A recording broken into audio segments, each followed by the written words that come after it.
bonjour à tous. Merci de nous rejoindre pour cette remise exceptionnelle du prix des 5 continents de la francophonie. En tant que directrice de la langue française et de la diversité des cultures francophones, je suis très heureuse de pouvoir animer cet événement malgré son format assez particulier au vu de la pandémie. Mais au moins avons-nous le plaisir d'avoir une diffusion à large échelle puisque vous nous suivez nombreux sur les réseaux sociaux. J'ai également le plaisir d'être aux côtés de Madame la secrétaire générale de la francophonie, Madame Louise Mushikiwabo, pour accueillir la lauréate du prix des 5 continents de la francophonie, la franco-rwandaise Beata Umubiyi Mérès, pour son roman « Tous tes enfants dispersés », paru aux éditions Autrement, que nous saluons au passage. Une mention spéciale a été également décernée à Paul Cahuzac, le franco-québécois, pour son roman Ténèbres, paru aux éditions Peuplade.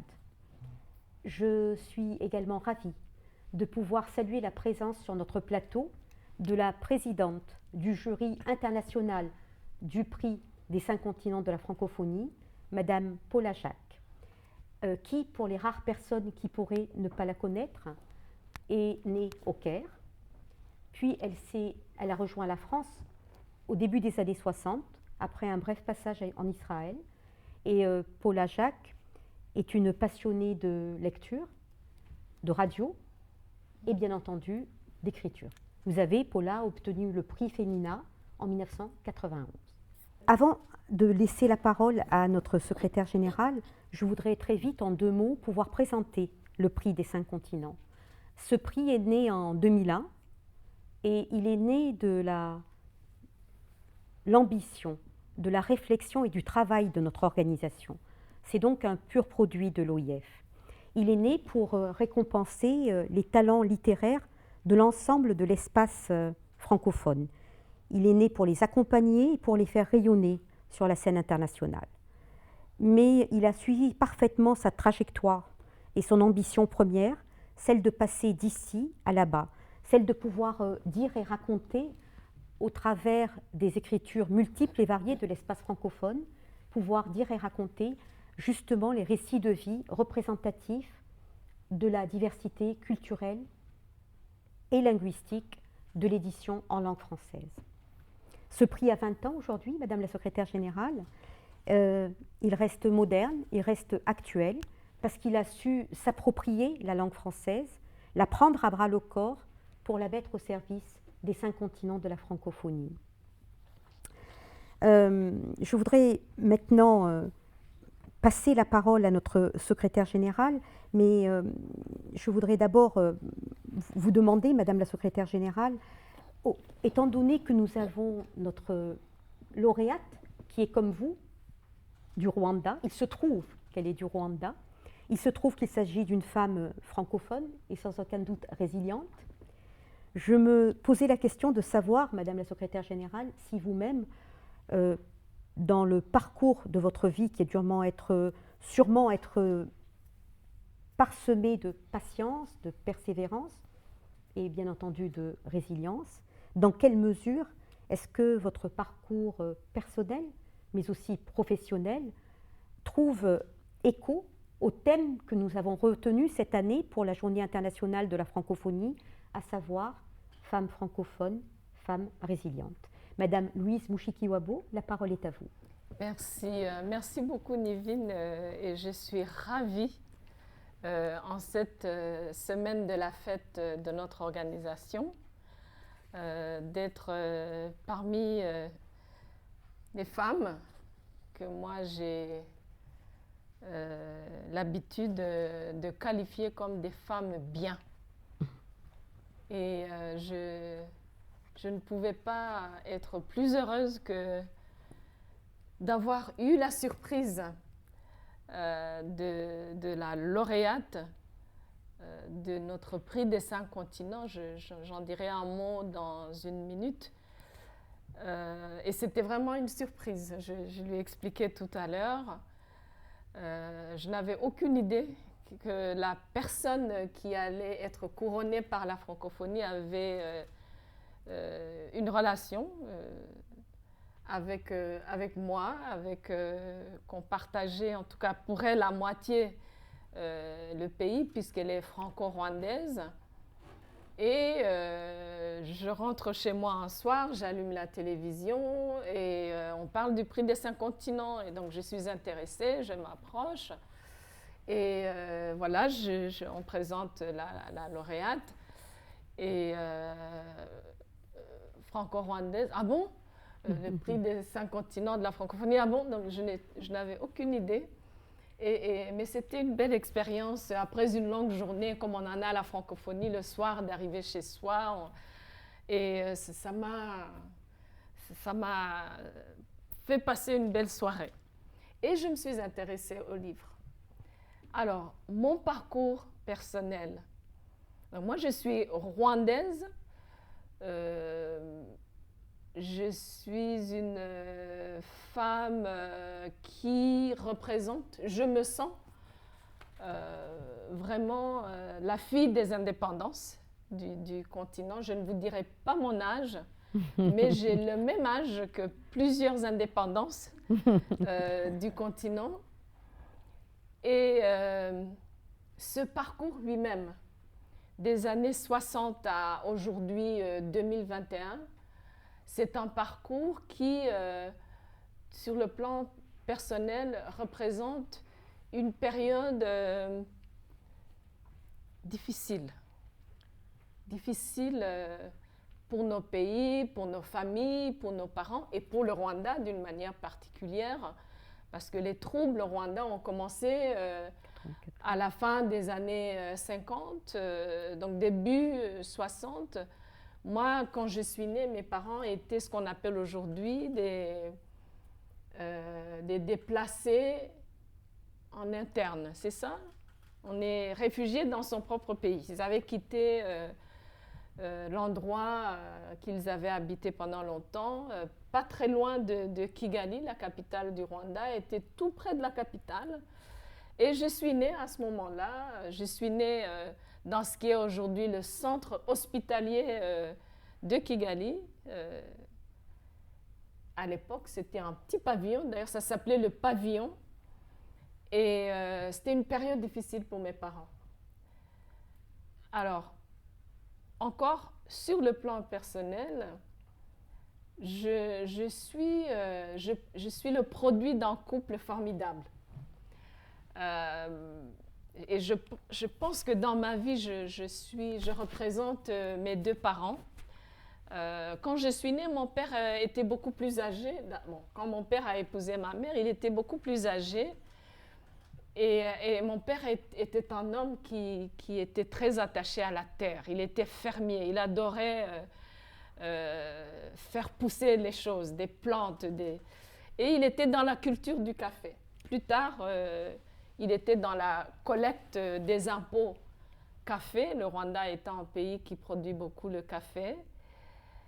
Et ma mère est une femme qui, je parle toujours d'elle au présent, parce que ma mère, mes deux parents sont décédés. Ma mère donc a été tuée pendant le génocide. J'étais étudiante aux États-Unis. Et ma mère vient d'une famille aristocratique rwandaise.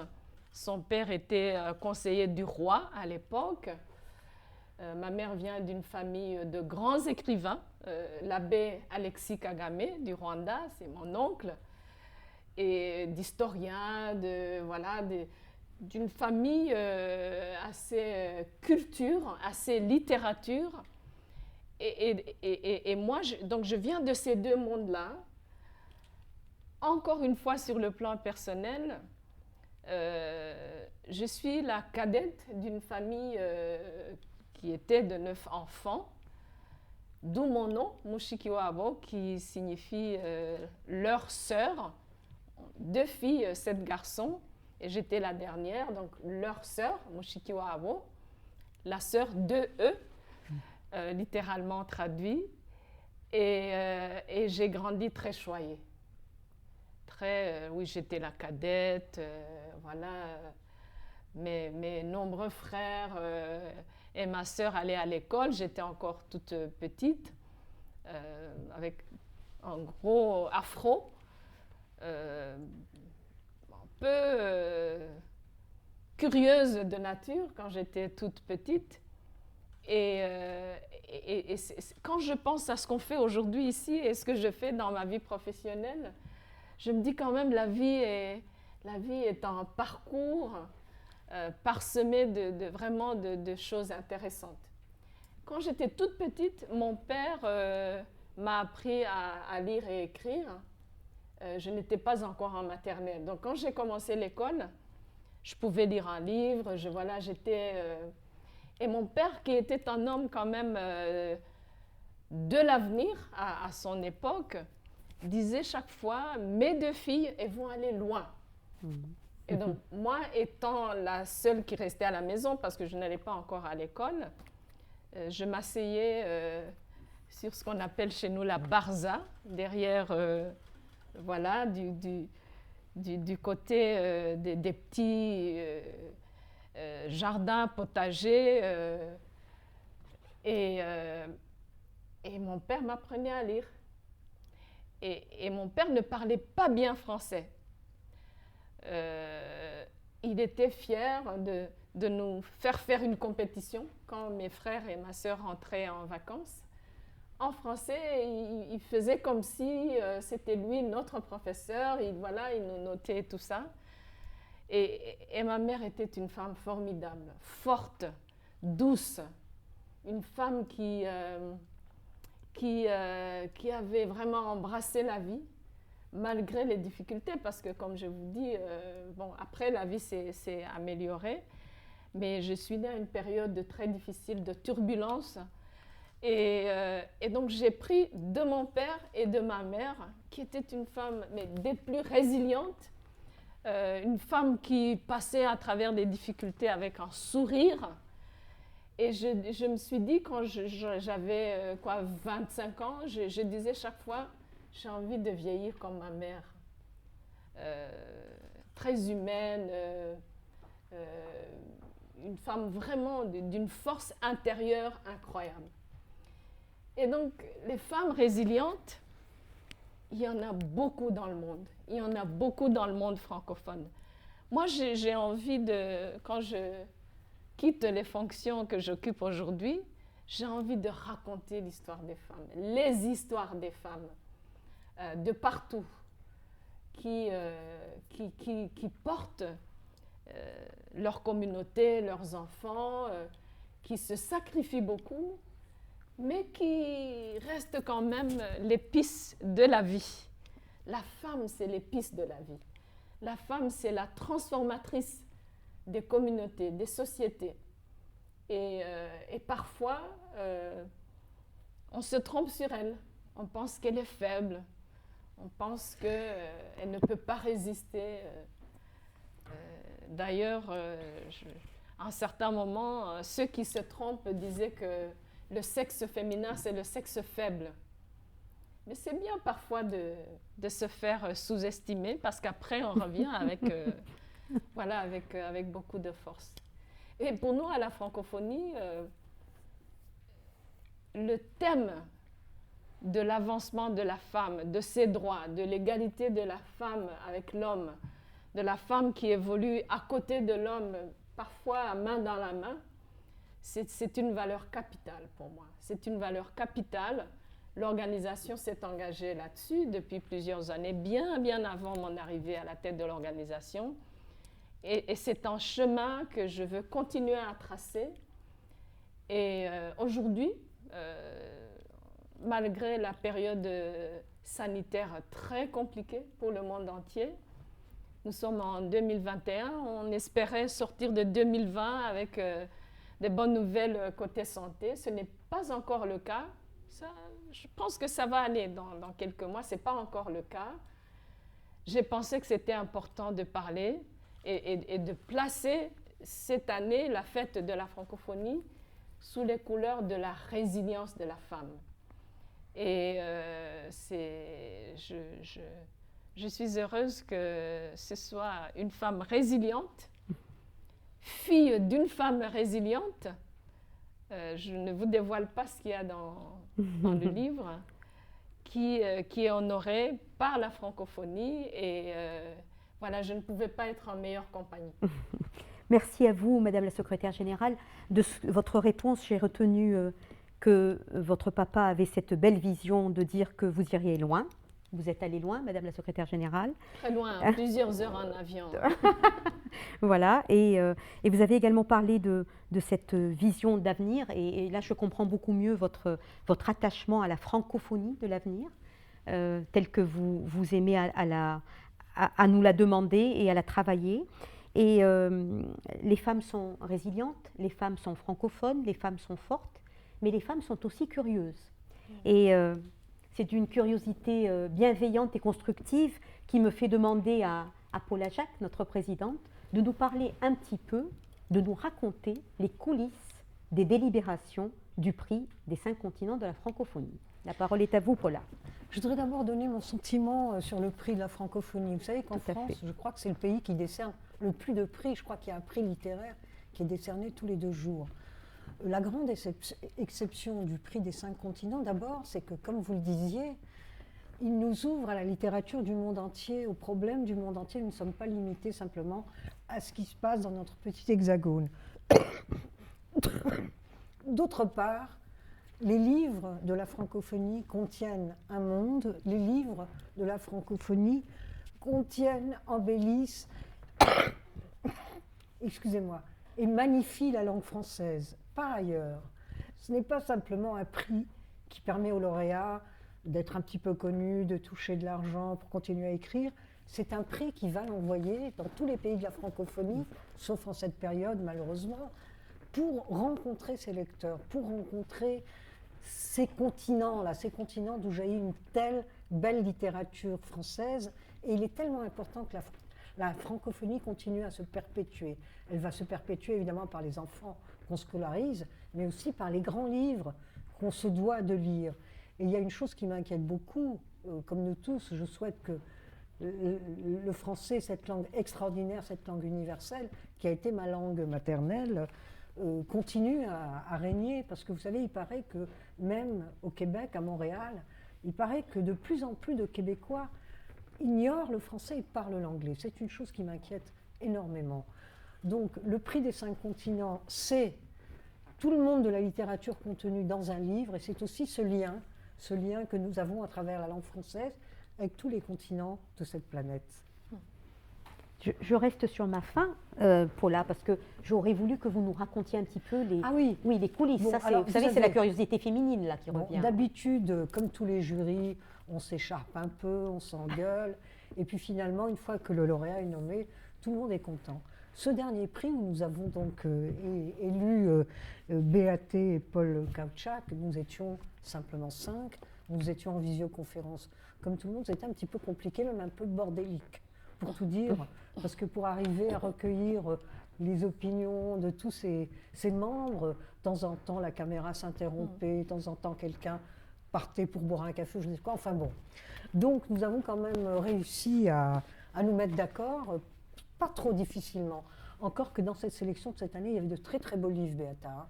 Je ne dis pas ça, je dis ça au contraire pour montrer à quel point le vôtre nous a séduits. Les livres étaient d'une qualité extraordinaire. En fin de compte, ben voilà, en 1h30, nous étions arrivés à nous entendre. Parfait.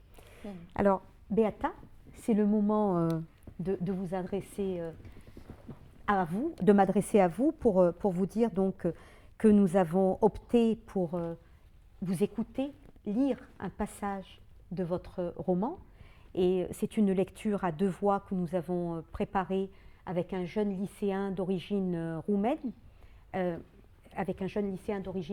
Adrien Grosu, qui a 14 ans et qui va partager avec vous cet exercice. Mais j'aurais voulu, avant de commencer la lecture, que vous puissiez nous présenter et nous annoncer la partie que vous avez choisi de lire et nous dire un peu pourquoi cette partie plutôt qu'une autre. Alors d'abord dire que c'est vraiment une joie de pouvoir lire avec Adriane. Je pense que cette lecture à 2 voix, d'une génération à l'autre, symbolise aussi quelque part ce côté de passeur, de passeuse que peut être la littérature, et de se dire que déjà la génération suivante est prête, lit et écrit. Alors, c'est l'extrait que nous avons choisi. Alors, ça ne va pas vraiment divulgacher l'histoire, mais c'est quand même la fin du roman. C'est une scène qui se passe entre Blanche, la mère, et son fils Stockley. Mais c'est une scène que j'ai aussi écrite par un jeu de miroir avec la scène initiale du roman, qui elle aussi est une scène au même endroit, sur la Barza, cet endroit dont parlait Madame la secrétaire générale, la Barza devant la maison, à Boutaré, au même endroit, 25 ans après. La mère et le fils revivent quelque chose, se rappellent de ce que Blanche et sa propre mère avaient pu échanger sur cette Barza. En fin de journée, quand un petit vent frais recouvre doucement les toits de tuiles et de tôle de Boutaré, le fils et la mère se retrouvent assis sur la Barza de la Grand Rue. Blanche a trouvé à la coopérative artisanale un très vieux banc taillé dans un bois inconnu que le marchand a rechigné à lui vendre. Il ne comprenait pas pourquoi elle préférait justement celui-là qui était tout usé, voulait lui en faire choisir de plus solide, de tout neuf, à ses yeux plus désirable. Blanche est attristée par l'attrait démesuré de ses semblables pour le neuf et la modernité. Elle qui est si attachée à ce qui a disparu, aurait voulu lui dire combien les objets et les maisons anciennes sont précieuses, trésors de possibles réminiscences à portée de cœur, pour supporter l'absence de tous ceux qui ne sont plus. Mais elle s'est contentée de payer le banc et s'est hâtée de rentrer pour le présenter fièrement à son fils en disant « Nous allons, toi et moi, grâce à cette vieillerie, restaurer une ancienne tradition familiale. » Elle lui a parlé des soirées d'enfance quand Immaculata les préparait au sommeil en leur contant les 1001 fantaisies du pays des collines, les fourberies de Wakame, les hauts faits des dynasties royales qu'elle entrelaçait de quelques vers de la poétesse Nyirarumaga. Elle lui a dit que c'est sur ce banc qu'elle a compris la beauté de sa langue maternelle et le pouvoir des mots, quand on ose les libérer de leur cocon. Depuis quelques mois, en préparation de ce deuxième séjour au pays, Stockley se replongeait dans son manuel d'apprentissage du Kinyarwanda. Il a demandé à son seul cousin francophone, Arsène, qui a fait un choix incongru pour l'époque, de rester à Butare et d'étudier les lettres à l'université de Ruandais, et de lui donner quelques cours. Chaque fin d'après-midi, il travaille durant 1 heure sur la table du salon, le vocabulaire et la prononciation. La grammaire, trop complexe, viendra après. Stockley a prévu de passer 3 mois ici. Un soir, très vite après l'arrivée du banc sur la Barza, il demande à sa mère s'il peut apporter une innovation à la tradition. Un petit lecteur de cassettes à pile pour écouter en sordine sur la terrasse la cassette que sa grand-mère avait jointe à son dernier courrier. La mélodie composée avant la guerre par le grand poète Cyprien Rugamba et chantée par sa chorale, les Amasimbi Namakombe, qu'il s'est mis en tête d'apprendre par cœur, phonétiquement, en attendant de maîtriser la langue. La chanson s'appelle Akabiino Ka Nyogokuru. Blanche lui en traduit les paroles. La petite danse de grand-mère, elle qui a vieilli, puis m'a laissé sur terre. J'en ferai un mémorial. Je rassemblerai ceux de ma génération pour qu'ils m'aident à la chanter. Je leur enseignerai ce qu'il faut respecter. Une femme qui a porté le diadème de la maternité ne doit pas voir son nom oublié. Nous, ses enfants, devons danser pour elle. Je danserai pour m'auréoler de son souvenir. Blanche partage avec lui le souvenir de sa mère enfant, à l'école primaire d'Ikomoko, qui avait mémorisé des chants en français dont elle ne comprendrait le sens que plusieurs années plus tard. Elle y dit sa joie de le voir s'attacher à sa langue natale, s'excuse encore de ne pas être parvenue à la lui apprendre quand il était enfant. Tu verras, le Kinyarwanda est plein de recoins, de cachettes. Il est un peu retors, tu sais, un peu comme nous. Elle lui révèle que ce nom à elle, Uikieza, a un double sens. Ikieza peut avoir 2 racines. La première, Ikinukiza Kiane, une très belle chose. Oui, Chiesa est la femme parée de 1001 beautés. Mais la seconde renvoie à l'ancien rite du deuil rwandais. Quand les gens prenaient le deuil, ils se couvraient de cendres. C'est pour cela, par exemple, que les autorités ont décidé de remplacer le mauve du rituel chrétien par le gris cendré lors des commémorations du génocide. Au moment de marquer publiquement la fin de la période de deuil, on retirait la cendre et on la remplaçait par de la craie blanche. La personne qui officiait lors de cette cérémonie de blanchiment était appelée Ikieza ou Uikieza. Pendant longtemps, il n'a connu que le premier sens de son nom. Ce n'est que tout récemment que sa tante Maria lui en a révélé l'autre, au détour d'une conversation sur la famille. Maria lui a aussi dit que sa grand-mère Anastasia était un peu médium. C'était un secret qu'elle seule connaissait et que sa mère lui avait fait jurer de ne révéler à personne, ni à ses frères, ni à sa sœur, ni même à leur père. Maria lui a expliqué qu'Anastasia avait deviné en rêve une partie du malheur qui allait s'abattre sur Immaculata. Il espérait qu'en donnant ce nom à Blanche, elle allait être celle qui pourrait lever le chagrin du cœur de sa mère, la libérer. Blanche soupire. Ma grand-mère s'est trompée. Stokely proteste. Il assure qu'elle a réussi à finalement éloigner le silence et le ressentiment de leur vie, à retisser un lien entre les générations. Il prononce presque sans accent « Oui, Chiesa, uri umuviei muziwa » « Tu es une bonne mère ». Un vol de chauves-souris emporte leur voix, claire et emmêlée, jusqu'au bout de la grande rue de Butar, et peut-être même au-delà, jusqu'aux ruines d'Ikomoko. La nuit est sur le point de tomber. Blanche pose la main sur l'épaule de son fils et lui fait signe d'attendre avant d'appuyer sur le bouton de la radiocassette. Dans l'air frais du jour exténué, à l'instant même où un soleil rouge sang disparaît derrière la crête de l'horizon, elle lui confie ce qu'elle sait de plus précieux. Nous sommes la descendance d'Immaculata, les enfants du crépuscule de Boutaré. En France, on dit de cet instant que c'est l'heure entre chien et loup. On devrait plutôt l'appeler l'heure métisse.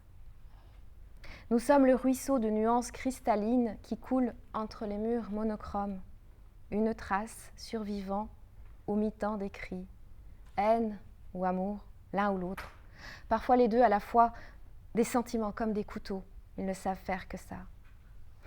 Nous sommes le collier arc-en-ciel qui magnifie le cou d'une femme qui a trop longtemps été seule face à un monde monochrome.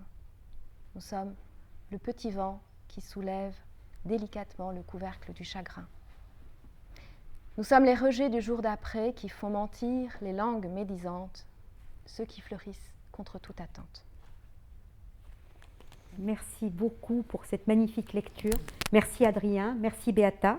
Ça a été un ravissement des oreilles. J'espère que vous partagez, Madame la Secrétaire Générale et Paula. Et j'ai tout de suite envie de vous demander, Beata, en fait, Blanche, c'est Beata ?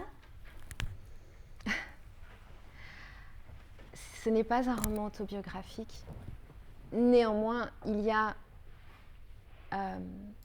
2 mois en Blanche, mais je dirais qu'il y a aussi 2 mois en Immaculata et même en Stokely. Je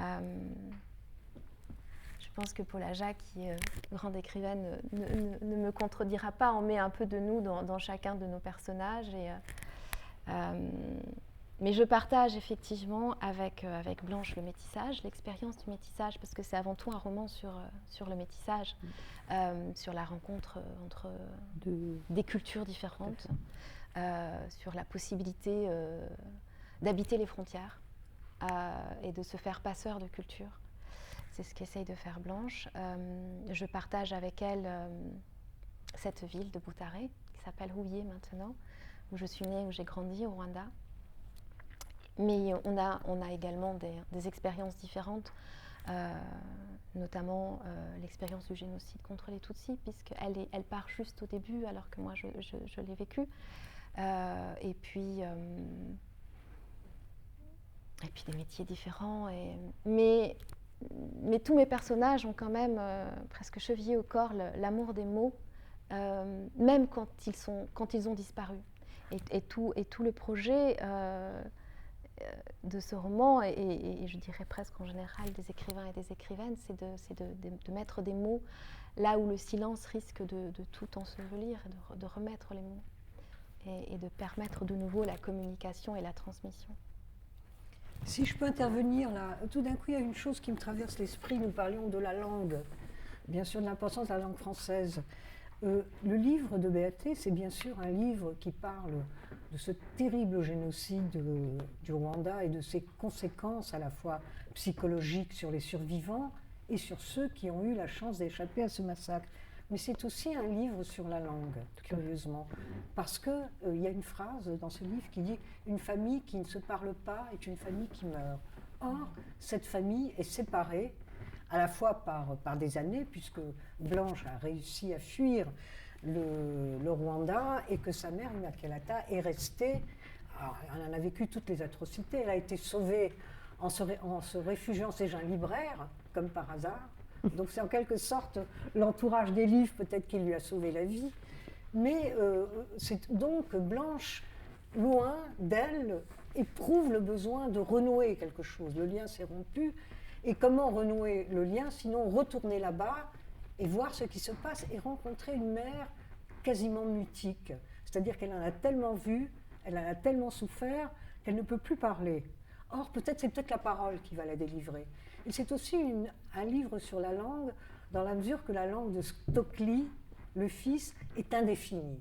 Il est métis, il ne connaît pas la langue originelle de sa mère, il ne connaît pas vraiment le français, et en plus, Béata invente un truc extraordinaire, cet enfant naît avec un frein sur la langue. C'est-à-dire que lorsqu'il naît, il ne peut pas parler.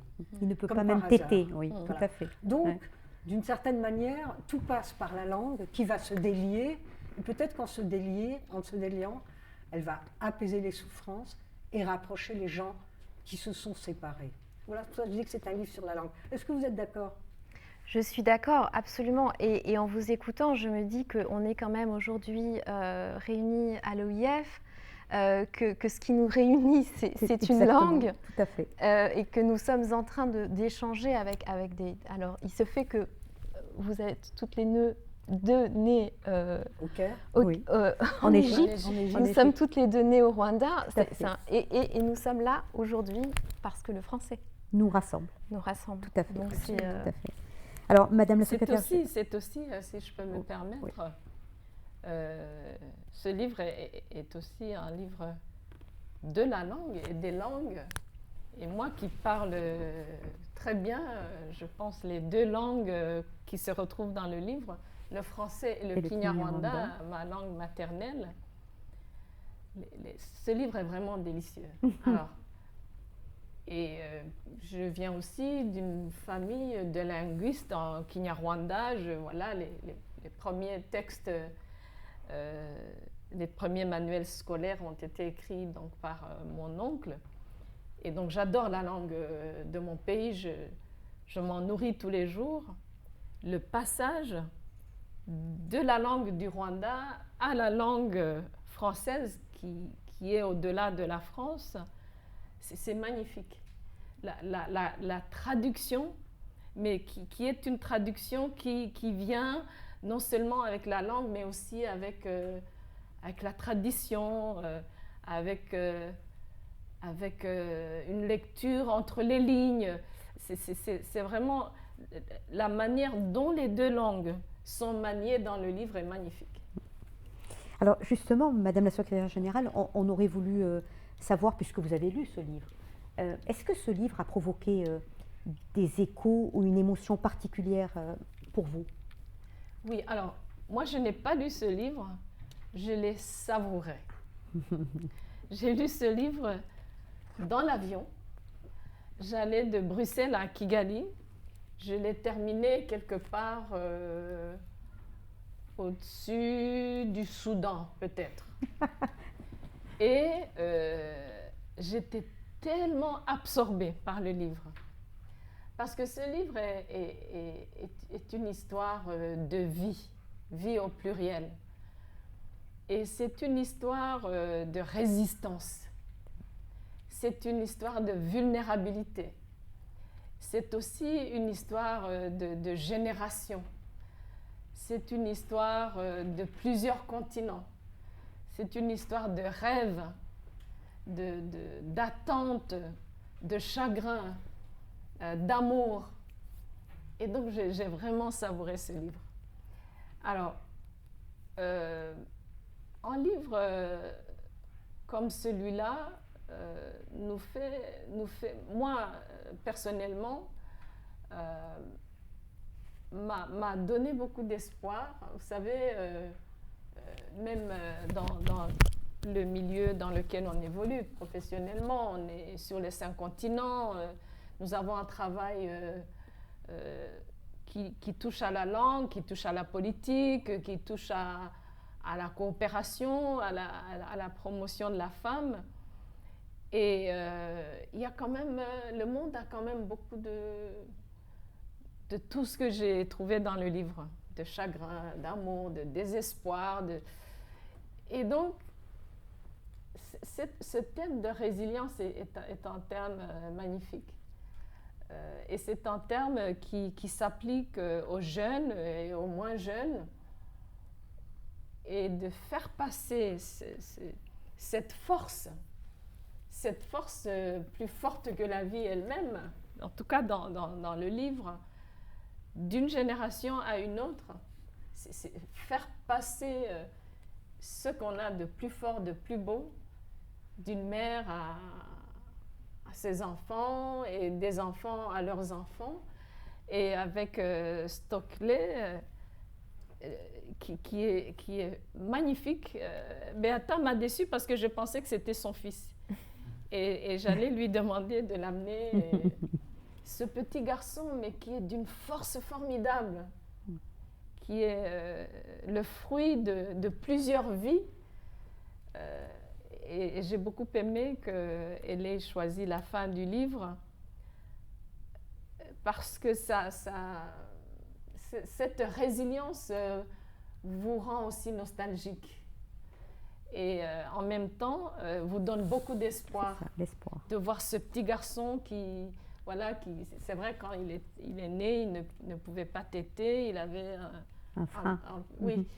Et qui essayait de comprendre sa grand-mère sans parler la langue, mais qui était devenu très proche d'elle. J'ai adoré les lettres de Stockley à sa grand-mère. C'est fantastique. Et donc, cette résilience, c'est pas quelque chose que je prends à la légère, qu'on devrait prendre à la légère, parce qu'il nous en faut tous les jours, tous. Peu importe nos métiers, peu importe ce que la vie nous a réservé, on se lève souvent, de temps en temps, avec une envie de vaincre ce que le destin nous réserve. Et donc, pour moi, c'est un thème et une histoire absolument magnifique. Alors, la réaction que ce livre a suscité chez vous, Madame la Secrétaire Générale, a été, je crois, largement partagée par un ensemble de lecteurs, Beata, et notamment les jeunes, auxquels nous attachons beaucoup d'importance dans notre organisation et auxquels Madame la Secrétaire Générale elle-même attache un pan important de son intérêt et de sa force, je dirais. Et donc, nous avons pensé qu'il serait bon qu'on puisse les entendre. Et c'est la raison pour laquelle je vais tout de suite demander à nos collègues à la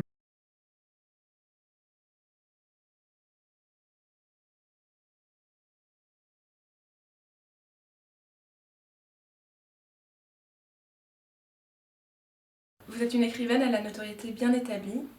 Quel conseil donnerez-vous à une jeune femme voulant se destiner à l'écriture? Et est-ce un domaine où, en tant que femme, il faut faire preuve de davantage de résilience ou plutôt de force de caractère? Ce qui m'a frappé en lisant votre roman, c'est ce recours fébrile, ponctuant la narration, au tutoiement maternel. Cette adresse qui est quasiment sans répit à Immaculata, ce lien qu'on devine fragile, mais qui est nourri coûte que coûte par Blanche dans sa narration, et qui dévoile un vide familial et mémoriel, mais surtout qui dévoile une pudeur personnelle. Cela m'a tout de suite fait penser à la lettre au père de Franz Kafka, où l'auteur est justement tiraillé entre le besoin d'adresser directement son père et la nécessité de se confronter à l'image qu'il aimerait en garder. Par le titre même de votre œuvre, on devine un rapport accidenté mais terriblement sincère de Blanche à Immaculata. Ma question à partir de cela est donc la suivante. Une femme forte et résiliente l'est-elle forcément du fait de la transmission et donc de la perception d'un modèle maternel, qu'il soit tangible ou au contraire insaisissable? Je vous remercie. Beata? Alors, je vais commencer par répondre aux questions de Flora Babin, Oui. qui demandait s'il fallait faire preuve de force ou de résilience. J'ai envie de lui dire les deux, ma générale, et bien plus encore, parce que malheureusement, il en est demandé toujours plus aux femmes, encore aujourd'hui. De la force à la fois pour ne pas se laisser enfermer par des discours, voire pire, des sentiments, c'est-à-dire que ça a été instillé depuis très longtemps, d'illégitimité, à prendre la parole, à écrire. De la force parce que il faut qu'elle puisse trouver sa langue à elle, sa langue d'écrivaine, sa voix propre, singulière, et ne pas se laisser enfermer dans des cases où une certaine lecture caricaturale qui peut être faite par différents milieux culturels. Je ne sais pas de quel milieu social elle est, mais dire aussi qu'en plus des obstacles en tant que femme, si elle vient d'un milieu social plus populaire, par exemple, il faudra alors aller décupler les forces, puisque là aussi il s'agit de lutter contre les clichés ou les représentations. Mais derrière tout ce que je dis là, qui peut être extrêmement décourageant, je dis surtout qu'il y a, et ça c'est le conseil, c'est de s'entourer de personnes, hommes et femmes, qui seront lui apporter la sororité, la fraternité nécessaire. À la fois des gens qui puissent être honnêtes par rapport à ce qu'elle leur fera lire et ce qu'elle leur fera entendre, mais aussi généreuses et généreux. Et dire aussi que cette sororité-là, elle est importante, et je regarde Paula Jacques aussi en disant que la solidarité entre écrivaines femmes est absolument primordiale, que ce n'est pas parce qu'on dit que sur les 10 places, il n'y en a qu'une pour les femmes, et donc les femmes, battez-vous entre vous pour avoir cette place. Non, il y a des places pour tout le monde, et on sera solidaires pour que chacun, en fonction de sa passion, de son désir et de son talent, on puisse les occuper. Je veux juste ajouter une chose à ce que dit Beata, c'est que si on porte en soi un livre urgent, irrésistible, il existera. C'est-à-dire ce qu'il faut finalement, c'est la force et l'intensité d'écrire cette histoire-là. Par ailleurs, je remarque une chose, il est vrai que dans des tas de domaines, les femmes en France sont marginalisées, sont moins payées, mais je crois très fort que dans le domaine de la littérature, en tout cas, ce n'est pas parce qu'on est femme qu'on ne sera pas publié. Dans ce domaine, il y a une espèce de justice et d'égalité. Au moins, on l'a dans notre jury. Voilà, Bon, ça, voilà. c'est certain. Déjà, ça c'est... Oui, Non, on mais l'a. même chez les éditeurs, hein, je vous assure. Non, je sais bien, mais... Oui. On l'a, mais avant d'être publié, à tout le cheminement, et je suis par exemple en train de lire Déborah Lévy, que vous avez au Prix Femina, et elle dit des choses très justes, et je dirais à Flora Babin d'aller regarder aussi, de lire ces femmes qui ont dit à quel point, dans le quotidien, ne fût-ce que trouver du temps pour écrire, est un combat. Lisez La vie sans phare de Marie Scondé. Une chambre à soi. Voilà, Virginia Woolf, et puis Annie Ernaux aussi, mais vous verrez aussi tout ce combat-là qui est celui des femmes et dans lequel nous, vos aînés, pourrons vous soutenir justement par sororité. Est-ce qu'il ne faut pas aussi avoir foi dans son histoire? Bien sûr. En Il ne soi faut aussi. pas avoir vraiment la conviction que son histoire ou ce qu'on veut écrire vaille la peine et que c'est important voilà, cette force de se dire oui, il y a tel obstacle, mais mon histoire est tellement importante, il faut absolument qu'on m'écoute, que je puisse la raconter. Oui, il faut cette foi-là. Il Cette faut combativité, on va dire. Il faut la combativité et il faut aussi vous parliez de résilience, il y a des tuteurs en fait, des gens qui vous soutiennent. Je crois fondamentalement que la résilience est possible quand il y a une solidarité. Tout à fait. Tout est possible quand il y a de la solidarité, en fait. On est d'accord. Et la question de Nicolas. Et la question de Nicolas qui faisait alors la référence à la lettre au père de Kafka, je trouvais était très intéressante. Et la question c'était est-ce qu'une femme forte et résiliente l'est forcément du fait de la transmission. Alors je dirais que la différence avec Kafka, la relation Kafka et le père et Immaculata Blanche, bon, déjà Kafka n'a jamais envoyé cette lettre à son père. C'est vrai. Donc quelque part le couvercle, le non-dit, ça n'a jamais été... alors que justement dans le roman, et c'est ça qui fait aussi qu'il y a cette quelque part résurrection des mots, réparation, c'est qu'elles se parlent. Elles finissent par se parler. Elles se finissent par se parler, ça a été long, ça a été douloureux. Il y a aussi peut-être l'idée que malgré tout, même si Immaculata ne leur a pas raconté leur histoire, elle leur a raconté des histoires, elle leur a parlé de Bakamé, elle leur a lu récité des poèmes, parce que nous on vient d'une tradition de l'oralité. Et ça, c'est une richesse incroyable.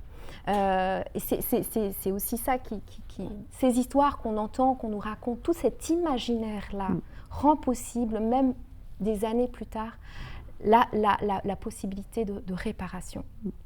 Et je dirais, du coup, peut-être, pour garder cette comparaison avec Kafka, que ce roman-là, Tous tes enfants dispersés, serait presque au milieu entre un extrême qui est très douloureux et qui est fait aussi de mépris, d'une tension entre mépris et admiration extrême de chez Kafka, de la lettre au père, serait au milieu entre cet extrême-là, plutôt négatif, et l'autre extrême qui est celui qu'on retrouve chez Romain Gary, dans La promesse de l'aube, avec cet amour extrême avec la mère, et du fils avec la mère, et que ce que j'ai essayé de faire, c'est quelque chose d'un peu plus lent peut-être, mesuré et moins extrême, mais du coup plus apaisé. Et à la fin, de toute façon, ce qu'on recherche, c'est un apaisement. Tout à fait, tout à fait. Et effectivement, le sentiment très fort qu'on a dans cette lecture de votre texte, Beata, c'est d'ailleurs ce qui a été dit par Gustave Le Glézio quand il a dit que ce qu'il aimait beaucoup dans votre livre, c'était le fait qu'il n'y avait pas d'amertume. En fait, vous n'êtes pas amer dans ce livre. Il y a effectivement, en fin de livre, un sentiment, comme vous dites, de sérénité et d'apaisement, pour lequel on vous remercie beaucoup, parce qu'en ces temps compliqués, on a vraiment besoin effectivement d'apaisement et de sérénité. Et alors, nous approchons maintenant, si vous le voulez bien, Madame la Secrétaire Générale, de la fin de cette belle matinée. Mais avant de procéder à la remise officielle du prix des 5 continents, j'aurais voulu profiter de cette occasion où vous êtes là, à nos côtés, Madame la Secrétaire Générale, pour savoir quelle est la vision que vous voudriez donner du prix des 5 continents pour les 20 années à venir. Alors, ma réponse est très simple. Ce prix, voilà, Jacques l'a dit, est spécial. Le prix des 5 continents nous amène vers les 5 continents et amène les 5 continents vers nous. Et notre organisation, la francophonie, Et pour moi, le réceptacle, c'est l'organisation la mieux placée. Je ne vais pas trop vanter la langue française, mais il y a de très belles choses et de belles manières de dire les choses en français. Et donc, on se projette vers le monde, puisqu'on est sur les 5 continents, et on apporte le monde vers nous. Et pour cela, c'est au-delà du mérite des livres qui, comme on nous l'a dit cette année, étaient tous excellents. Moi, j'ai beaucoup d'ambition pour ce prix. J'aimerais lui donner à la fois plus d'importance et plus d'ampleur. J'aimerais que ces livres soient connus beaucoup plus. Et tu le sais bien, hein, Nivine, je vous ai déjà donné le devoir à domicile, qui est de trouver une manière de rendre ce prix plus ambitieux, plus accessible, et de vraiment, au-delà du prix de la cérémonie elle-même, de nous assurer que ces belles histoires de vie qui viennent du monde francophone se propagent beaucoup plus à travers le monde. Madame la secrétaire générale, je m'engage en tant que directrice de la langue française, aux côtés de mes équipes, à essayer de mener à bien cette ambition que vous portez pour ce prix. Paula, je vais vous demander, étant donné que nous n'avons pas eu la chance d'avoir Paul Cahuzac sur place au vu du contexte sanitaire, de nous présenter en 2 mots son roman, puisque c'est lui la mention spéciale pour son roman Ténèbres, paru aux éditions La Peuplade. Et puis nous aurons après l'opportunité de le voir à travers les écrans.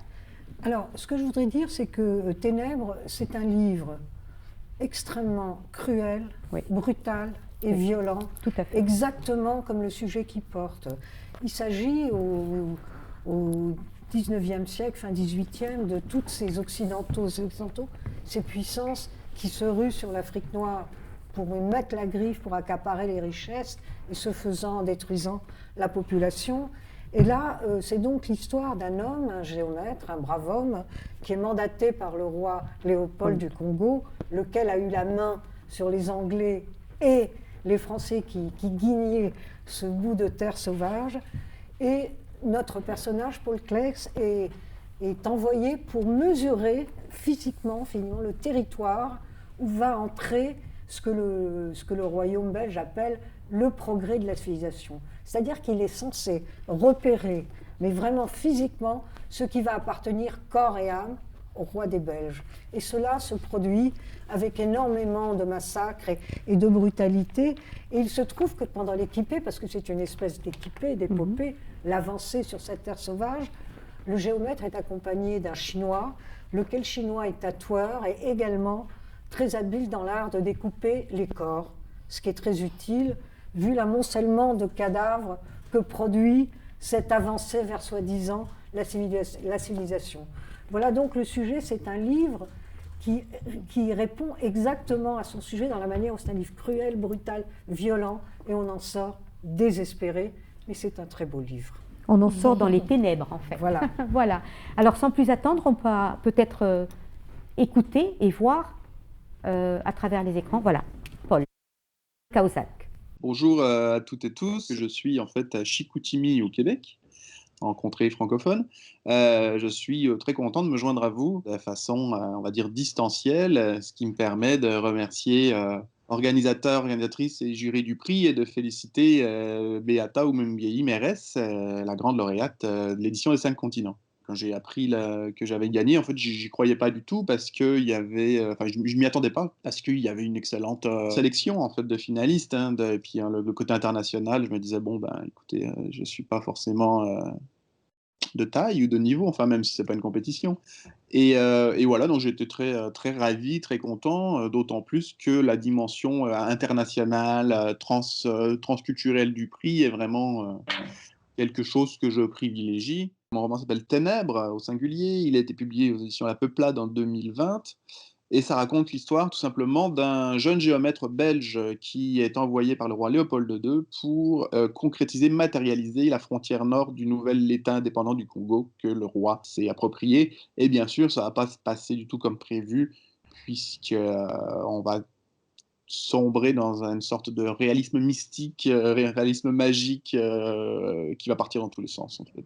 Donc voilà, je vous remercie encore très chaleureusement de m'avoir lu et de m'avoir mise en lumière. Je pense que ce prix va beaucoup m'apporter et me permettre de belles rencontres. Je vous souhaite une belle journée de la francophonie.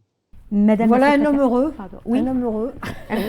Et qui a fait un jury heureux quand même. Absolument, Oui, oui, absolument. tout à fait. Malgré les ténèbres. Malgré les ténèbres. Voilà. Madame la secrétaire générale, l'heure est venue de remettre officiellement le prix des 5 continents de la francophonie par notre secrétaire générale, Madame Louise Mouchiki-Wabo, édition, donc prix pour l'édition 2020, à la lauréate franco-rwandaise Beata Omobuyi Mérès pour son roman Tous tes enfants dispersés, paru aux éditions Autrement. Alors, il faut que... Voilà, Madame, je vous remets donc le prix pour que vous puissiez à votre tour, le remettre à Beata. Et voilà. Félicitations. Félicitations. Nuko. Félicitations. Bravo, bravo. Félicitations, Beata. Merci, Paula. Merci, Madame la secrétaire générale. Merci à tous. Merci à notre... Alors, je voudrais juste, avant de terminer, si vous me le permettez, Madame la secrétaire générale, rappeler que les 2 romans sont en vente dans les librairies et rappeler également que l'appel pour les maisons d'édition pour le prix 2021 sera lancé dès avril prochain. Merci à vous tous. Très bien. Merci beaucoup. Merci, Madame la Mévine. secrétaire générale. Merci à vous. Merci. Merci à tous. Félicitations. Merci beaucoup. Félicitations. Merci beaucoup. Paula Merci, Jack. ça a Oui. été rondement mené, bravo. Merci. Yvine.